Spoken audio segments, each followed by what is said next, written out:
Welcome back, everybody. In today's video, we're going to be focusing in on starting with the layering process with our clay slab stories. I have my sketch that I made in front of me for reference. I have my clay slab that has been cut into a 6" by 6" square. The slab is about the thickness of a pencil on all 4 sides, and it's consistent throughout. I've done some smoothing on the surface, and I've also tried to just make sure that the edges are really crisp and even. I have some extra clay with me. I've got a rolling pin in case I need that at any point. I have some clay tools, including a toothbrush, and this is going to be used for the slip mixture that we will have in these cups, and I'll talk more about slip in a few minutes, but it's going to be used for attaching our clay pieces together. So far, I have layer number 1, which is my background. And I'm looking through the sketch that I made, and I'm going back into the different layers that I have written on my paper, and I'm gonna be building from back to front. So again, think of this as a sandwich. So far, we have the bottom piece of bread of our sandwich, and we're gonna start layering on top of our bread until we get to the very top piece, which will be like our last piece of bread on top. So layer number 1 is my background. I'm going to be building everything off of my background. I have layer number 2 labeled as the hills. This is the next thing that touches the background. It's the furthest thing away from the front of the image. So I'm going to be making the hills first today, and I'm going to be thinking about basically making like all of this the hills, just so that I continue to build forward.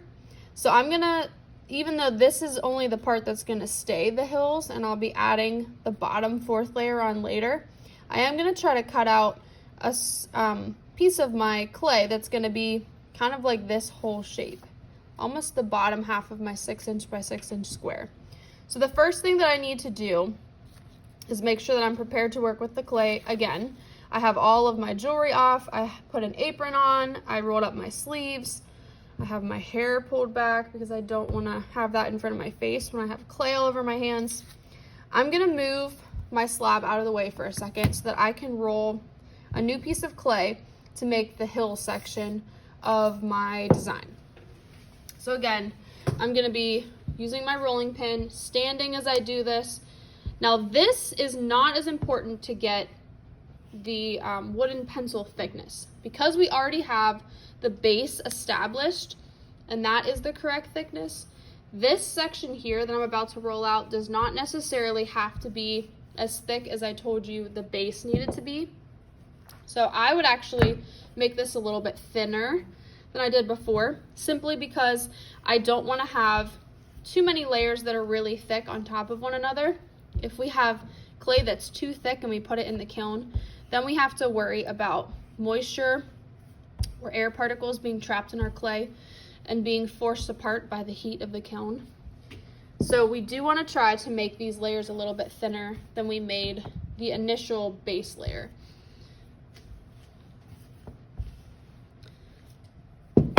So again, I'm flipping and rotating this as I go. And I am applying a little bit more pressure than I did last time, just because I know I want this to be thinner. I'm going to get to that thinner layer a little bit faster by pushing harder.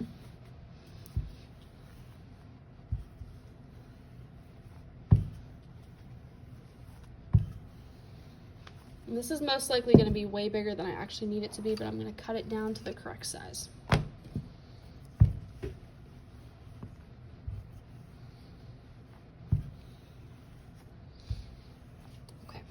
So this is definitely thinner than what I had before. I'll hold it sideways so you can see the thickness.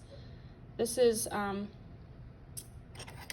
far thinner than the wooden pencil thickness that I was going off of the first time around. From here, I want to look at this with my slab and kind of measure out and make sure that I know exactly how big I want this to be.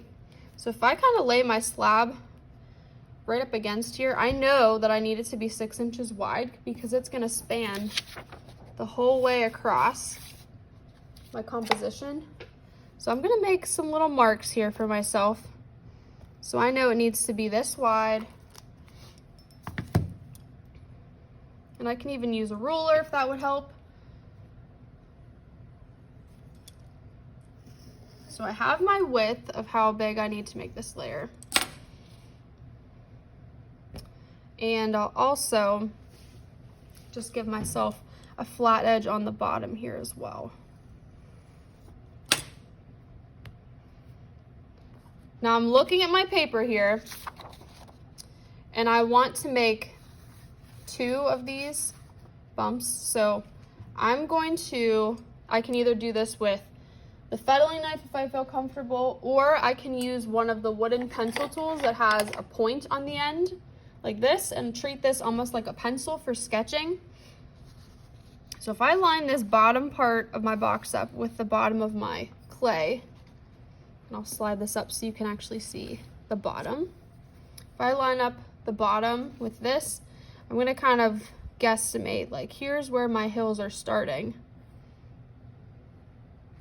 Now this does not have to be an exact replica to what you have on your sketch, but we do want it to be close so we can at least keep the composition similar to your original plan.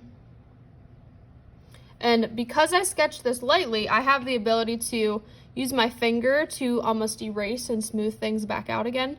So I know that I do not like this second one that I just did because it's not tall enough. So I'm gonna go back in and change the shape of that now that I know I don't like it. Okay, now I feel like this is close enough to what I had before, so I'm gonna cut this out.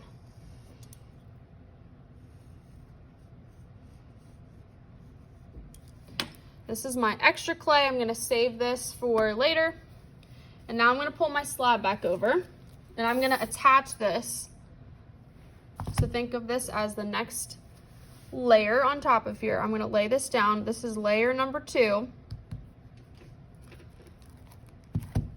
And I want to make sure that this is very securely attached. So I'm gonna walk you through the process of attaching one piece of clay to another piece of clay.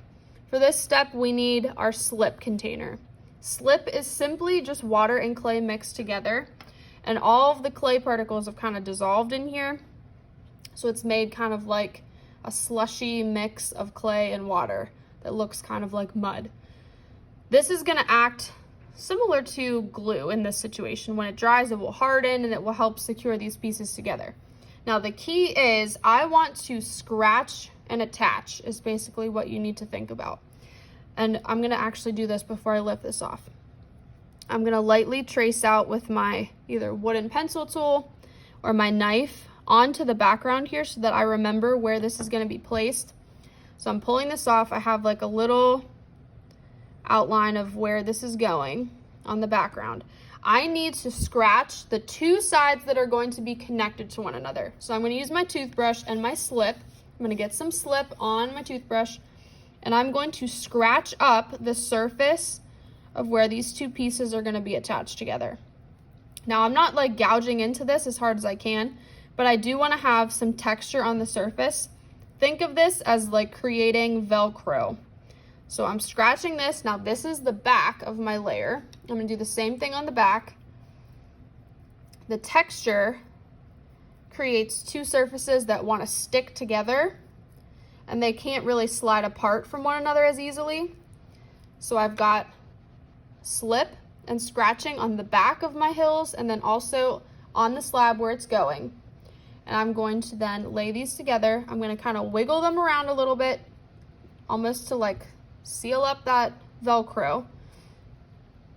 And now to ensure that this is not gonna come off of here, I need to smooth them together.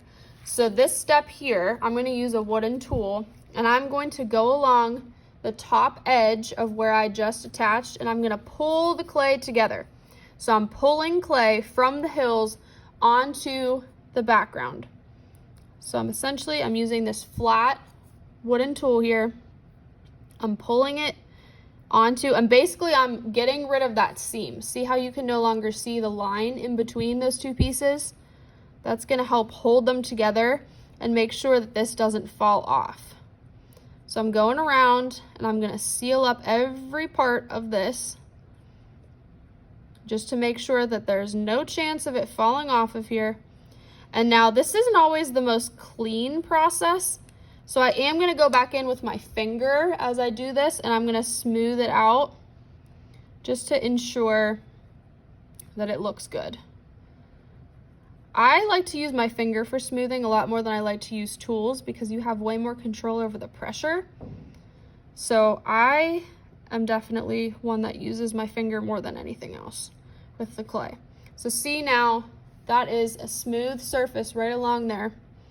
And you can't really tell that they were connected together anymore. It just looks like they've always been like this. And we will go around all of the edges here and do the same. I will also do the same thing on these sides here. And I can even use my finger for that part if it's easier, just smoothing these two pieces together. And I'll do the same thing along the bottom as well, smoothing them together.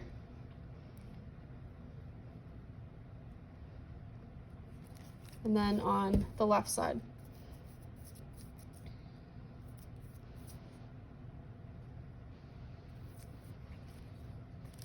So smoothing is the last step in holding this all together.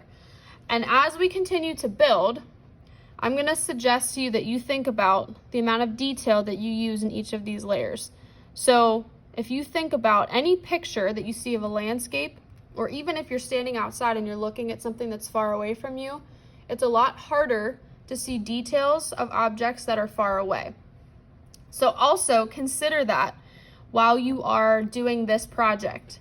These hills in my sketch are far away. So I'm not gonna be putting like grass on here or any amount of like a lot of texture simply because they're far away.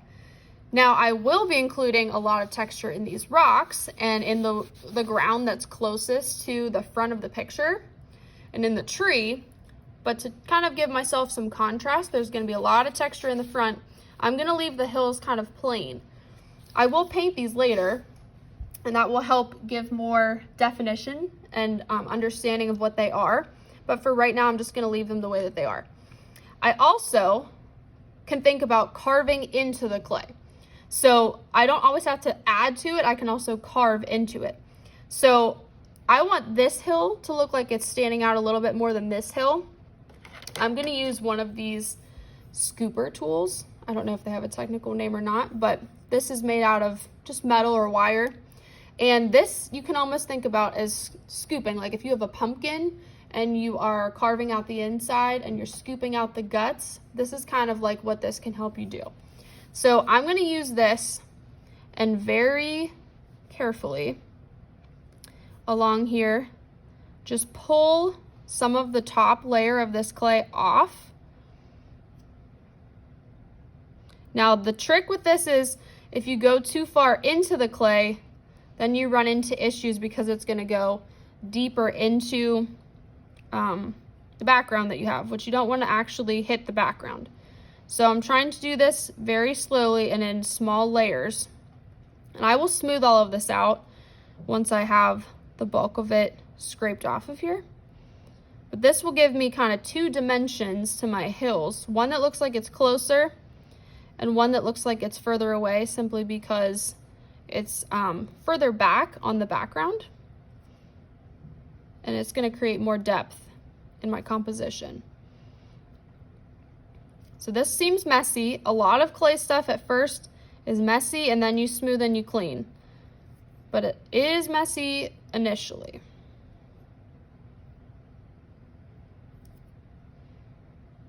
So I'm scraping and then I will go back in and smooth. I'm being very careful to not actually go through this whole layer and into my background. So you can use one of the scraping tools. If you say I wanted to add grass here, I could use one of these wooden tools and go like this to make the texture of something that looks like it's furry or covered in something.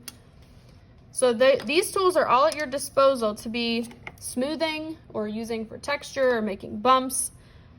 Now I'm gonna smooth this out with my finger because I don't actually want that texture there. And ideally, this is going to look like one set of hills is closer to us and one is further away simply because I've carved more out of it.